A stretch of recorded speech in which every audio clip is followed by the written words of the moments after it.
அனைத்துலக உயிரோடை தமிழ் வானொலி மற்றும் இலக்கு மின்னிதழ் நேயர்களுக்கு எமது வணக்கங்கள். மீண்டும் ஒரு தாயக களத்தில் உங்களை சந்திப்பதை விட்டு நாம் புலகாங்கிதம் அடைகின்றோம். இன்று தாயகத்தில் இருந்து நாங்கள் ஒரு முக்கியமான நபர், ஏற்கனவே எங்களுடன் பல கருத்தமர்வுகளில் கலந்து கொண்டவர். இந்த நேர்காணலில் இன்று நாங்கள் அழைத்து வந்திருப்பது தாயகத்திலிருந்து அன்னலிங்கம் அன்னராசா அவர்கள். இவர்கள் தமிழகத்திலே நடைபெறுகின்ற மீனவர் பிரச்சனை சம்பந்தமாக பல காலமாக இந்த பிரச்சனை பற்றி பேசிக் கொண்டிருக்கின்றார். இன்று வரை இந்த பிரச்சனைக்கு ஒரு சரியான தீர்வு கிடைக்கவில்லை. ஈழத்தமிழர்களுக்கு ஒரு நிரந்தரமான இந்த மீனவர் பிரச்சனைக்கான ஒரு தீர்வொன்று இரண்டு அரசுகளாலும் வழங்காமல் அதை இழுத்தடிப்பு செய்து கொண்டே போகின்றார்கள்.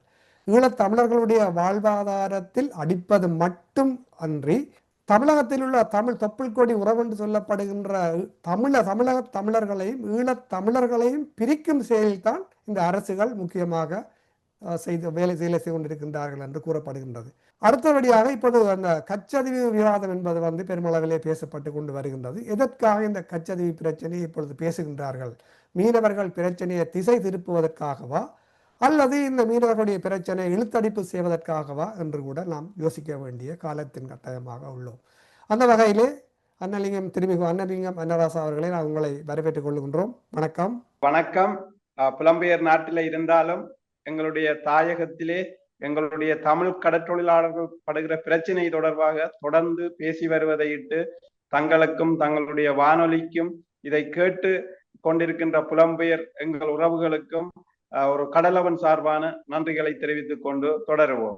இந்த தமிழருடைய இந்த கடல் தொழில் பிரச்சனை பற்றி நாங்கள் ஏற்கனவே பல நேர்காணலில் பேசியிருக்கின்றோம். ஆனால் இன்று வரைக்கும் இந்த பிரச்சனைக்கு ஒரு தீர்வு காணப்பட்டதாக தெரியவில்லை. என்பிபிபி அரசாங்கம் வந்த பிற்பாடு ஒரு தமிழரை ஒரு மீன்பிடித்துறை அமைச்சராக கொண்டு போட்டிருக்கிறார்கள். அவர் இன்று வடக்கு கிழக்கில் உள்ள மீன்பிடிய பிரச்சனைக்கு ஒரு தீர்வை கண்டதாக தெரியவே இல்லை. ஆனால் அவர் ஒரு விதண்டமாகவும் ஒரு அரகந்த், அதாவது அவருடைய கதை பேச்சுக்கள் எல்லாம் ஒரு மக்கள் மத்தியில் ஏற்றுக்கொள்ளக்கூடிய வகையில் இருப்பதாகவும் இல்லை. அதை விட ஒரு ஆரோக்கியமாக ஏதாவது செய்கின்றாரா என்ற ஒரு கேள்விக்குறியும் வருகின்றது. உங்களுடைய கருத்தின்படி இவர்கள் உண்மையிலே என்ன செய்கின்றார்? இந்த அரசுகள் உண்மையிலேயே இந்த மீன்பிடி பிரச்சனையாய், கடல் தொழில் பிரச்சனையாய், ஈழத்தமிழர்களுடைய வாழ்வாதாரத்தை அடிக்கின்ற ஒரு முக்கிய தளமாக இருக்கின்ற இந்த மீன்பிடி துறையிலே இவர்கள் அக்கறை காட்டவில்லையா என்பதை பற்றி நாங்கள் பேசுவோம். உண்மையில இந்த இலங்கை இந்திய மீனவர் பிரச்சனை அல்லது தமிழ்நாட்டு தொப்புள் கொடிக்கும் வடக்கு இலங்கை தொப்புள் கொடிக்குமான இந்த மீனவர்களுடைய பிரச்சனை என்பது நீண்ட காலமாக இருக்கின்ற ஒரு இருநாட்டு மீனவர்களுடைய பிரச்சனையாக, அதிலும் குறிப்பாக தமிழ்நாட்டிலே இருக்கின்ற முறையற்ற சூழலுக்கு பாதிப்பான சட்டவிரோத தொழிலை செய்வதனால் வட இலங்கை, மன்னார், கிளிநொச்சி, முல்லைத்தீவு, யாழ்ப்பாண மீனவர்களுடைய வாழ்வாதாரமும் பாதிக்கப்படுகிறது, கடல் சூழலும் பாதிக்கப்படுகிறது. இது தொடர்பாக இலங்கை அரசாங்கம் அல்லது இந்திய மத்திய அரசாங்கம், இரண்டு நாட்டு அரசாங்கங்களும் ராஜதந்திர ரீதியிலே பேசி இந்த தடை செய்யப்பட்ட தொழிலை நிறுத்தி இந்த மீனவர் பிரச்சனையை தீர்வு காண வேண்டும் என்பதுதான் வடக்கிலே இருக்கிறது அல்லது இலங்கையிலே இருக்கின்ற தமிழ் கடற்றொழிலாளர்களுடைய விருப்பமும் எதிர்பார்ப்புமாக இருக்கின்றது.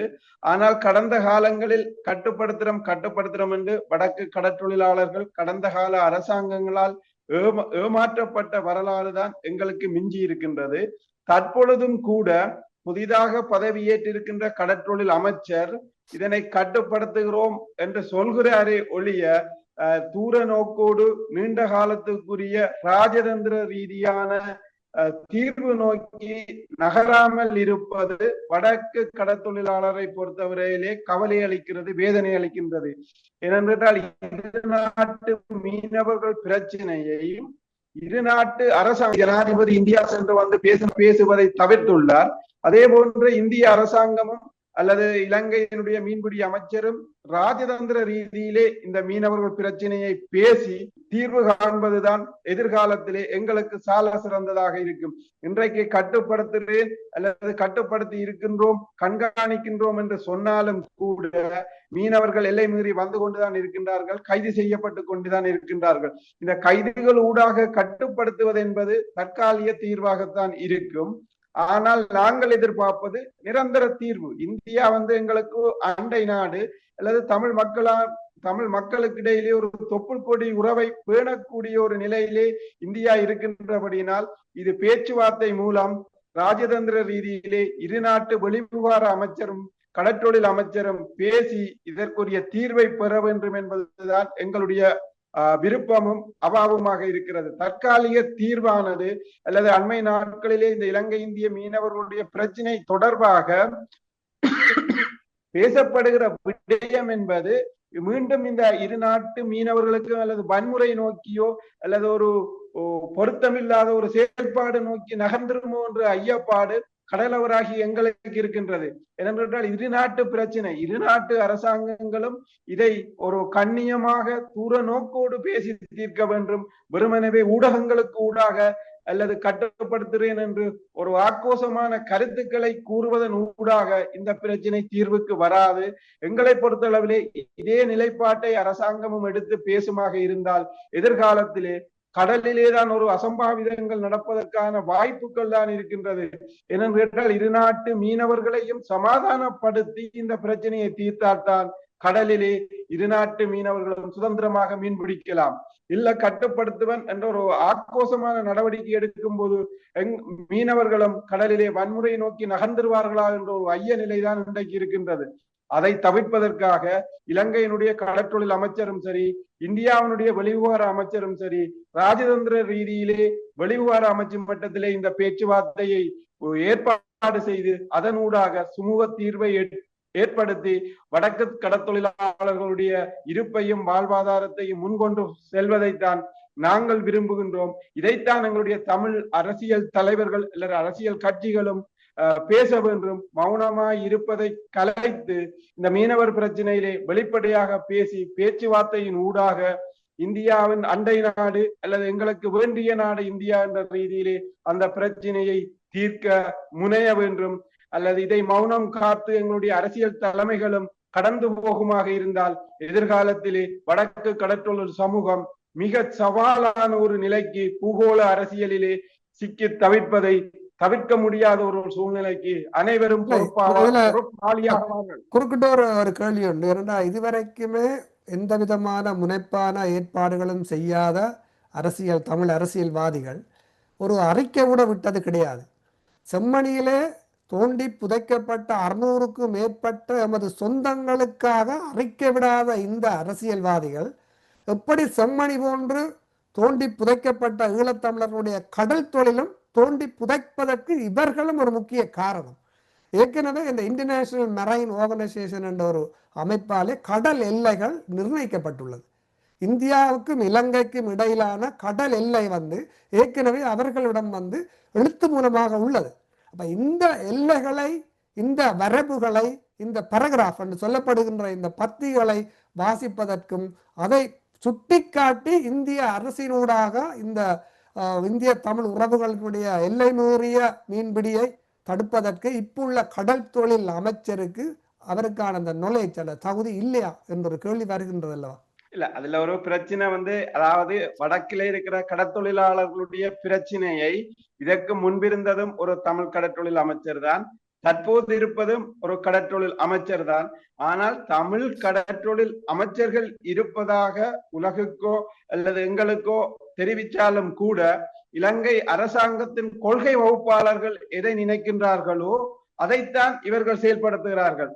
அதாவது மேலிடத்தில் இலங்கையின் கொள்கை வகுப்பாளர் இந்த பிரச்சனையை எப்படி கையாளுங்கோ என்று சொல்கிறது, அல்லது பூகோள அரசியலிலே இந்த மீனவர் பிரச்சனையை எப்படி கையாளணும் என்று அரசாங்கத்தின் மேல்மட்டம் சொல்வதைத்தான் இவர்கள் செய்கின்றார்கள். இவர்கள் வெறுமனவே அமைச்சர் என்ற ஒரு பெயரோடு இருந்து கொண்டு அந்தந்த காலத்துக்கு ஏற்ப இலங்கை தமிழர்களையும் தமிழ்நாட்டு தமிழர்களையும் மோத விட்டு அதனூடாக தமிழருடைய உரிமை பிரச்சனையோ அல்லது வேறு பிரச்சனைகளில் கவனம் செலுத்தாது இந்திய தமிழ்நாட்டு தொப்புள் கொடியோடு இவர்கள் சண்டை பிடித்துக் கொண்டிருக்க வேண்டும் என்ற ஒரு கொள்கை வகுப்பிலே தான் இந்த அரசாங்கங்கள் செயல்படுகிறது போல இருக்கிறது. அதைத்தானே மீன்பிடி அமைச்சரும் சொல்லியிருக்கின்றார். இப்ப கடந்த வாரம் கூட ஒரு பேட்டி ஒன்றில் பார்த்த பொழுது தொப்புள் கொடி உறவென்றும் இல்லை என்று சொல்லுகின்றார். உண்மையிலே நாங்கள் ஈழத்தமிழ் மீனவர்கள் தமிழக மீனவர்களுடன் நாங்கள் மிக கவனமாக எங்கள் உறவை பாதிக்காத அளவுக்கு இந்த பிரச்சனையை நாங்கள் சரியான முறையில் நகர்த்த வேண்டும்.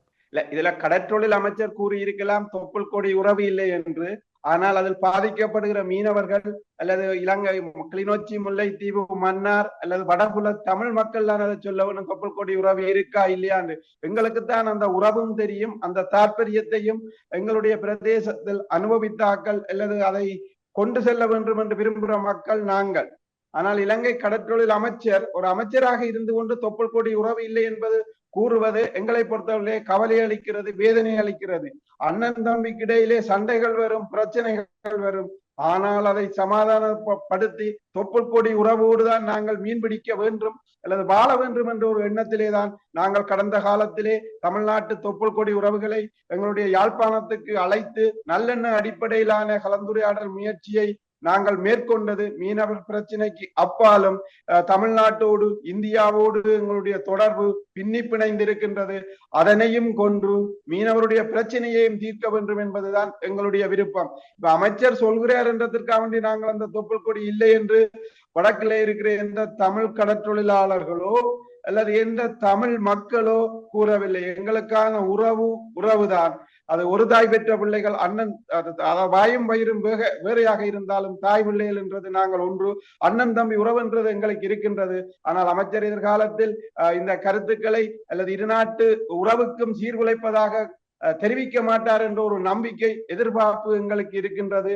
ஆனால் இன்றைக்கும் தொப்புள் கொடி உறவோடு இந்த பிரச்சனையை தீர்த்து இரு நாட்டிலும் மீனவர்கள் வாழ்வாதாரத்துக்காக வள பங்கீட்டோடு தொழில் செய்து அடுத்த நிலைக்கு செல்ல வேண்டிய பொறுப்பு எங்களுக்கும் இருக்கின்றது, தமிழ்நாட்டு தொப்புள் கொடி உறவுக்கும் இருக்கின்றது.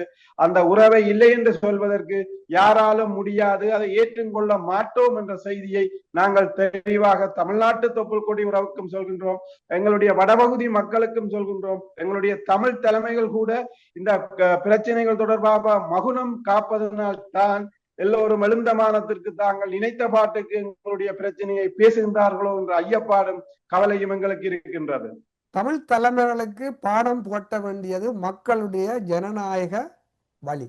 அடுத்த தேர்தலிலே இவர்களுக்கு பாடம் புகட்ட வேண்டியது மக்களுக்கு புரிய வைக்க வேண்டியது அங்குள்ள செயற்பாட்டாளர்கள். இந்த மீனவர்களுடைய பிரச்சனையை அரசு கடந்து ஒரு வித்தியாசமான முறையில் அணுகுவதற்கான முயற்சிகள் எடுக்கப்பட்ட. உதாரணமாக இந்த போராட்ட காலங்களிலே இராணுவம் கச்சதீவிலே நிலை கொண்டிருந்த பொழுது அங்கு அவர்கள் புத்தர் சிலையை வைத்து அரச மரத்தை வைத்து அந்த அரசெல்லாம் பெரிய அளவிலே வளர்ந்து போராட்டம் முடிந்த பிற்பாடும் அங்க நிரந்தரமாக புத்தர் சிலையை நிறுவதற்கு முயற்சித்த பொழுது பிஷப்பும் பாதிரிமார்களும் தலையிட்டு அது அகற்றப்பட்டது.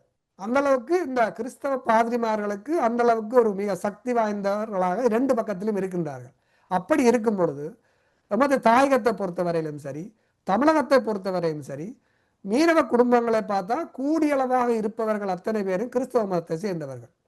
இப்ப கிறிஸ்தவ மதத்தில் சேர்ந்தவர்களாக இருக்கின்றபடியால் ஏன் இந்த பிரச்சனையை அரசுகள் கடந்து நல்லெண்ணத்தினுடன் இந்த கிறிஸ்தவ பாதிரிமார்களுடன் இதை நாங்கள் பேசி இரண்டு பக்க பாதிரிமார்களுடன் இணைத்து அவர்கள் கூட பேசி இந்த பிரச்சனையை தீர்க்க முடியாது? அப்படி யோசித்து பார்த்தீர்களா? அதுல நீங்க சொன்ன மாதிரி கடந்த காலத்துல இருந்த எங்களுடைய மன்னார் மாவட்ட ஆயராக இருந்த ராயப்பு யோசப்பு ஆண்டகை என்பவர் எங்களுடைய தமிழ் மக்களுடைய உரிமை பிரச்சனையிலும் தமிழ் மக்களுடைய பிரச்சனையிலும் கரிசனையோடு செயல்பட்டு தானாக முன்வந்து பல விடயங்களை தமிழ் மக்களுக்காக உரிமைக்காக சாதித்த வரலாறு ஒன்று. ஆனால் என்னை பொறுத்தளவிலே அதற்கு பிறகு பிற்பாடு வந்த பேர ஆயர்மார்களோ அல்லது பங்கு தந்தைகளோ இந்த மீனவர்களுடைய பிரச்சனையிலே கிராம மட்டத்தோடு அவர்களுடைய செயல்பாடு இருக்கின்றது. வெளிப்படையாக இந்த பிரச்சனையை பேசி இது ஒரு தீர்மானத்துக்கு கொண்டு வருவதற்கு அவர்கள் முன்வருவது மிக குறைவு. காரணம் ஏன் என்பது எங்களுக்கு புரியவில்லை. ஆனால் கிராம மட்டத்திலே அல்லது ஒரு ஆலய பங்கு மட்டத்திலே இந்த பிரச்சனையை பேசுகின்றார்களே ஒழிய ஒரு பேராயராக அல்லது மறைமாவட்ட ஆயராக இருந்து இந்த பிரச்சனைகளை பேசுவதற்கு அல்லது மீனவ சமூகத்தை அழைத்து அவர்களுக்குரிய ஆலோசனையை கூட இன்று வழங்க முடியாத நிலையில தான் அவர்கள் இருக்கின்றார்கள். ஏனென்றால் எங்களை பொறுத்த அளவிலே ஆயராக்களுடைய பங்களிப்பு இருக்க வேண்டும், புத்திஜீவிகளுடைய பங்களிப்பு இருக்க வேண்டும், எங்களுடைய அரசியல் தலைமைகளுடைய பங்களிப்பு இருக்க வேண்டும். ஏனென்று கேட்டால் இன்று வடமாகாணத்திலே 30% இருக்கின்ற மக்கள் தொகையிலே 30% மேற்பட்டவர்கள் கடற்றொழில் சார்ந்த மக்களாக இருக்கின்றனர். அந்த மக்களுடைய பிரச்சனையை கரிசனையின்றி கொண்டு போவதுதான் இன்று எங்களுடைய பிரச்சனையை தீர்க்க முடியாமல் அல்லது எங்களுடைய இருப்புக்கள் கேள்விக்குறியாகின்றது. உண்மையிலே இது வேதனை அளிக்கின்றது, கவலை அளிக்கின்றது. ஆனால் இதை பார்த்து கொண்டிருக்கின்ற எங்களுடைய மறை மாவட்ட ஆயர்மார்களும் எங்களுடைய குரு முதல்வர்களும் எதிர்காலத்தில் இந்த பிரச்சனையிலே அவர்களும் தலையிட்டு ஒரு சுமூகமான தீர்வை கொண்டு வந்து மீனவ சமூகத்தின் இருப்பையும் வாழ்வாதாரத்தையும் காப்பாற்றுவதற்கு அரசாங்கத்துக்கும் அழுத்தம் கொடுக்க வேண்டும். மீனவ சமூகத்தையும் அந்த ஒரு உறவு ரீதியான பிற வன்முறையற்ற ஒரு சமுதாயத்தை உருவாக்கி கடலிலே மீன்பிடிக்கிறதுக்கு ஏற்ற சுதந்திரமாக மீன்பிடிக்கிறதுக்கு ஏற்ற சூழலை உருவாக்க வேண்டும் என்று நாங்கள் இந்த வடமாகாண கடற்றொழிலாளர் சார்பாக 2 லட்சம் நேரடி கடற்றொழிலாளர்களும் 30,000க்கும் மேற்பட்ட மறைமுக கடற்றொழில் மக்கள் சார்பாகவும் நாங்கள் எங்களுடைய கோரிக்கையை தங்களுடைய வானொலி ஊடாக முன்வைக்கின்றோம். அதை கேட்டிருப்பவர்கள் இதை ஒரு குறையாக எடுக்காமல் விட்ட தவறுகளை எதிர்காலத்தில் நல்லெண்ண முயற்சிக்கு உங்களுடைய ஆதரவையும் ஒத்துழைப்பையும் மன்னார் மாவட்டம், கிளிநொச்சி மாவட்டம், முல்லைத்தீவு, மன்னார் மாவட்ட பேராயர்களை நாங்கள் தயவாக கடற்றொழில் சமூகம் வேண்டி நிற்கின்றது. இந்த கடல் வளம் என்பது பாக்கினீரன இந்து சமுத்திரம் கடல் வளம் என்பது ஈழத்தமிழர்களுடைய வாழ்வாதாரம் மட்டுமல்ல, ஈழத்தமிழர்களுக்கான பாதுகாப்பு எல்லையும் கூட. 30 வருடங்கள் ஒரு சிறிய தீவிலே போராட்டம் இந்தளவு காலம் நிலைத்தது என்று சொன்னால் இந்த கடல் மிக மிக தமிழர்களுடன் நின்றது. அந்த கடலை தமிழர்களிடமிருந்து பிரிக்க வேண்டும் என்பதற்காகத்தான் 2 அரசுகளும் திட்டமிட்டு தொப்புள் கொடி உறவுகளை மோதவிட்டு ஈழத்தமிழர்களை கடலில் இறங்க விடாமல் செய்கின்றார்கள் என்பதில் மாற்று கருத்து. இங்கு முக்கியமான ஒரு விடயத்தையும் பதிவு செய்ய வேண்டும். அமைதி பேச்சுவார்த்தை வந்த பொழுது தேசிய தலைவர் கடல் பற்றி பேசும் பொழுதும் ரணில் விக்ரமசிங்க கடல் அமைப்பை நிராகரித்து விட்டார். அமைதி பேச்சுவார்த்தையிலே கடல் நடைபெறுகின்ற விடயங்கள் அமைதி பேச்சுவார்த்தையில் எடுபடவில்லை. எந்த விதமான பரகிராமும் அங்கு வரையப்படவில்லை. ரணிலால் இது மறக்கப்பட்டது. அப்படி இருந்து பார்க்கும் பொழுது கடல் வளம் ஈழத்தமிழர்களுக்கு எந்த அளவு முக்கியம் என்பதை இலங்கை மட்டுமன்றில்லை, இந்தியா மட்டுமன்றில்லை, சர்வதேச பின்னால் நின்று இவ்வளவு விஷயங்களை நகர்த்துகின்ற சர்வதேச அரசுகளும் மிக முனைப்பாகத்தான் இருக்கின்றது ஈழத்தமிழர்களை கடலில் இறங்க விடக்கூடாது என்பதை. அப்ப இதுல முக்கியமாக அரசுகள் ஒன்றும் செய்யவில்லை என்று சொன்னால் நீங்கள் தாயகத்தில் இருக்கின்ற கடல் தொழிலாளர்கள், செயற்பாட்டாளர்கள், சிவில் சமூக அமைப்புகளிலே வேலை செய்பவர்கள் நிச்சயமாய் தொடர்ந்து போராட வேண்டும். எங்கள் கடல் வளத்தை நாங்கள் மீட்டெடுக்க வேண்டும். தொப்புள் கொடி உறவுகளுடன் சரியான முறையில் நீங்கள் கலந்து பேச வேண்டும். இப்ப திடீரென்று இந்த கச்சதீவு பற்றி என்னத்துக்காக பேசிக் கொண்டிருக்கின்றார்கள்? இந்த கச்சதீவு பற்றி இப்பொழுது பேசிக் கொண்டிருக்கிறார்கள். என்ன காரணம்? எதற்காக கச்சதீவை பற்றி பேசுகின்றார்கள்? உண்மையில 1974ஆம் ஆண்டு கச்சதீவை இலங்கைக்கு இந்திய அரசாங்கத்தினால் வழங்கப்பட்டு அதற்கு நிகரான பாக்வேயில இருக்கின்ற பெரும் கடல் பரப்பை இந்தியாவுக்கு கொடுக்கப்பட்டது. ஆனால் இந்த கச்சைதீவு பிரச்சனை என்பது தமிழ்நாட்டிலே தேர்தல் வரும்போது கடந்த அதாவது இந்தியாவுடைய பாராளுமன்ற தேர்தல் வரும்போதும் கச்சைதீவு பற்றி அனைத்து அரசியல் கட்சிகளும் பேசினார்கள். இப்போ தமிழ்நாட்டுக்குரிய சட்டமன்ற தேர்தல் வரும்போது இந்த கச்சதீவை அரசியல் நோக்கத்திற்காக பேசுகிறார்கள் என்பதுதான் எங்களுடைய நிலைப்பாடு. கச்சைதீவு இலங்கைக்கு சொந்தமானது. அதை எந்த சந்தர்ப்பத்திலும் விட்டு கொடுக்க முடியாத ஒரு நிலைதான் எங்களுக்கு இருக்கின்றது. ஆனால் இந்த அரசியல் நோக்கத்திற்காகத்தான் கச்சதீவு தொடர்பாக பேசுகிறார்கள். தமிழ்நாட்டில் இருக்கின்ற மீனவர்களும் சரி, இல்லாட்டி தமிழ்நாட்டு மாண்புமிகு முதலமைச்சரும் சரி, நெடுந்தீவுக்கு அண்மித்த பகுதியிலே மீன் பிடிக்கின்றார்கள். அதில் கச்சதீவு பிரச்சனை என்றால் ஏற்றுக்கொள்ளலாம். ஆனால் காங்கேசந்துறை, பருத்தித்துறை, வடமராட்சி கிழக்கு, முல்லைத்தீவு பகுதியிலே அத்துமீறி மீன் பிடித்து விட்டு கச்சதீவுக்கு அண்மையிலே மீன் பிடித்த போதுதான் கைது செய்யப்பட்டது என்ற செய்தியை தமிழ்நாட்டில் இருக்கின்ற அத்தனை ஊடகங்களும் வெளிப்படுத்துகின்றன. அப்ப மீனவர் பிரச்சனைக்கும் கச்சதீவுக்கும் சம்பந்தமும் இல்லை, தொடர்பும் இல்லை.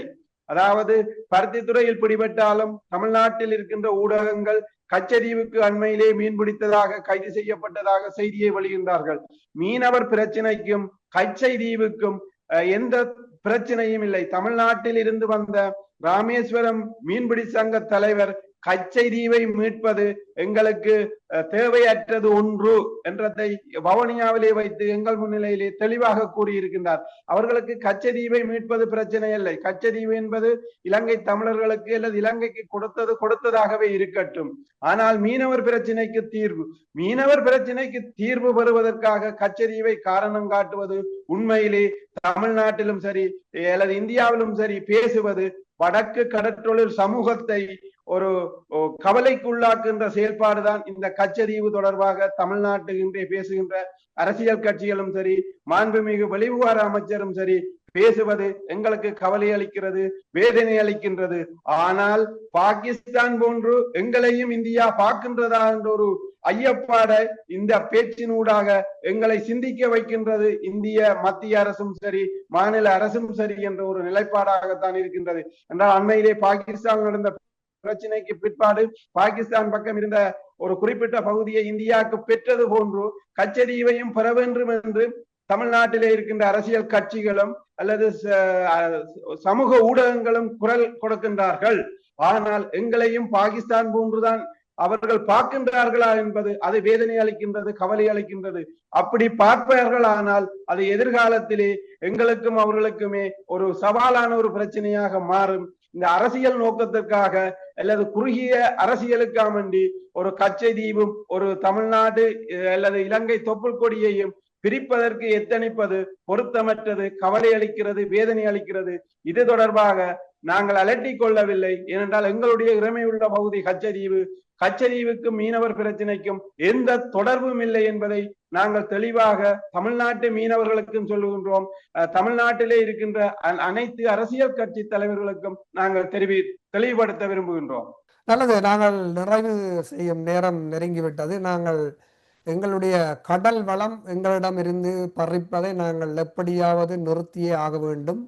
அதற்கான போராட்டங்கள் தொடர வேண்டும். சர்வதேச நிறுவனங்களிடம் முறைப்பாடுகள் செய்யப்பட வேண்டும். முக்கியமாக IMO என்று சொல்லப்படுகிற இன்டர்நேஷனல் மெரைன் ஆர்கனைசேஷன், இவர்கள் தான் இந்த கடல் எல்லைகளை நிர்ணயிப்பவர்கள். இந்த அமைப்புகளுக்கு நீங்கள் உங்களுடைய அறிக்கைகளை அனுப்ப வேண்டும். ஐநா மனித உரிமை ஆணையத்துக்கு இந்த அறிக்கைகள் சமர்ப்பிக்கப்பட வேண்டும். இப்பொழுது ஒரு சமகாலத்தில் தான் குறிப்பிட்ட சில வாரங்களுக்கு முன்தான் ஐநாவினுடைய மனித உரிமை ஆணையாளர் வடக்குக்கு வந்து அந்த சொம்மணியில் கூட தனது அஞ்சலியை செலுத்திவிட்டு சென்றிருந்தார். அவர்களிடம் கூட உங்களுடைய அறிக்கையை நீங்கள் சமர்ப்பித்திருக்கலாம். இப்படி தொடர்ச்சியாக பலதரப்பட்ட போராட்டங்கள் தொடர வேண்டும்.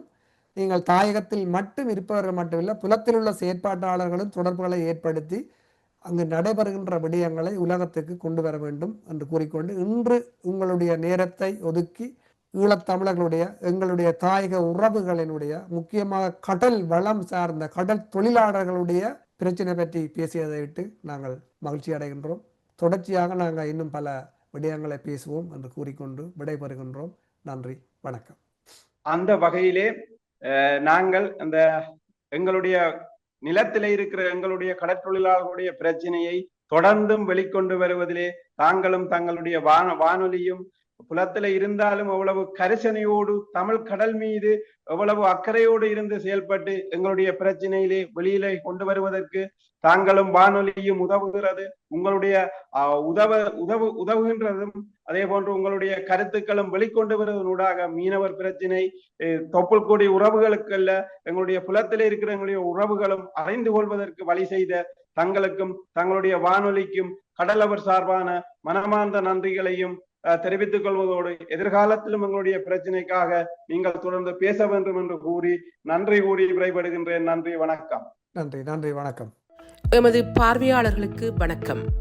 மக்களின் குரலாய் ஓங்கி ஒலிக்கும் இலக்கு மின்னிதழ் மற்றும் உயிரோடை தமிழ் வானொலி ஆகிய இவ்விரு ஊடகங்களும் உங்களை போன்ற எமது நேயர்கள் நண்பர்களின் ஆதரவிலேயே இயங்கி வருகின்றன. மிக குறைந்த வளங்களுடன் பல இடர்கள் மற்றும் தடைகளை தாண்டி பயணிக்கும் எமது ஊடகங்களின் பணிகள் மேலும் வளர உங்களால் முடிந்த நிதியுதவியை வழங்கி இன்னும் காத்திரமான செயற்பாடுகளை முன்னெடுக்க உதவுமாறு மிகவும் பணிவன்புடன் வேண்டி நிற்கின்றோம். உங்கள் பங்களிப்பு உங்களின் உரிமை குரலாய் ஓங்கி ஒலிக்கும். நன்றி.